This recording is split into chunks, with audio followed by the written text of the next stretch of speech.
A man who killed his partner and covered it up, claiming she'd run away, will spend at least 11 years behind bars. 46-year-old Corey Jeffries was found guilty at a trial in the High Court in Hamilton in July for murdering 42-year-old Kim Richmond in 2016.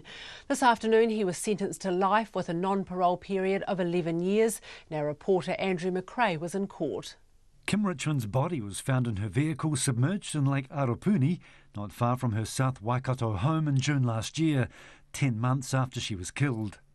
Jeffries had admitted her manslaughter but denied murder. In her victim impact statement, Kim Richmond's mother Raewyn made her feelings pretty clear. No sentence imposed will ever replace the time we will spend without our daughter, sister, best friend, but most of all, mother to her 3 children. You may have fathered Kim's children, but you are not fit to be called their father. May you rot in prison as you left Kim to rot in the lake. Mrs. Richmond says the fact Jeffries kept up the pretense for 10 months that Kim had run away from her family disgusts her.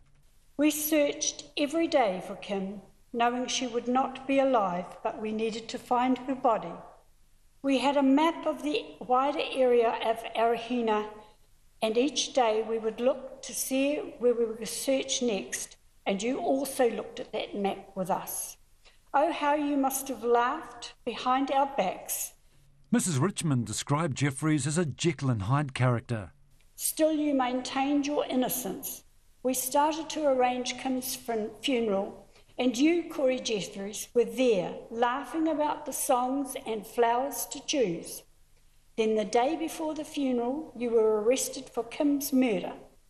Once more, we had to explain to the children you had been charged with the murder of Mummy. Our hearts were just broken. The Crown Prosecutor Jacinda Foster told the court that Jeffries' actions were profoundly callous, calculated and violent. Having killed her, the defendant then treated Ms. Richmond with the utmost contempt in terms of the disposal of her body. And in what I submit can only be considered a cynical and calculated way, he acted to undermine the close and loving relationship that she had with her family.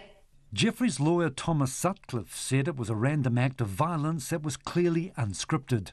And his attempts afterwards, whilst they'd been understandably described as being cold and callous, really are the desperate attempts of a man to cling to whatever else was left of his life, more particularly his association with his 3 children. Justice Fitzgerald told Jeffries she didn't believe the killing was premeditated, but acknowledged that he was the only person who knows what precisely happened. She said the aggravating features in the case included a gross breach of trust. That factor, combined with what I consider to be the second aggravating factor, namely your treatment of her body after you had killed her, characterises this offending as callous.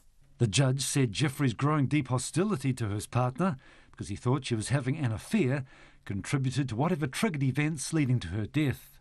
But in this case, I accept Mr. Sutcliffe's submission that there is no evidence of, for example, a sustained and severe attack, such as multiple or any broken bones, fractures to the skull or facial bones, or the use of a weapon evidenced by stab wounds or the like.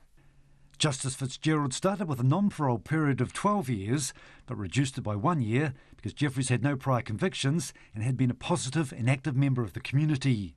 She also took into account that he'd been on electronic bail for 1 year. In Hamilton for Checkpoint, Andrew McRae.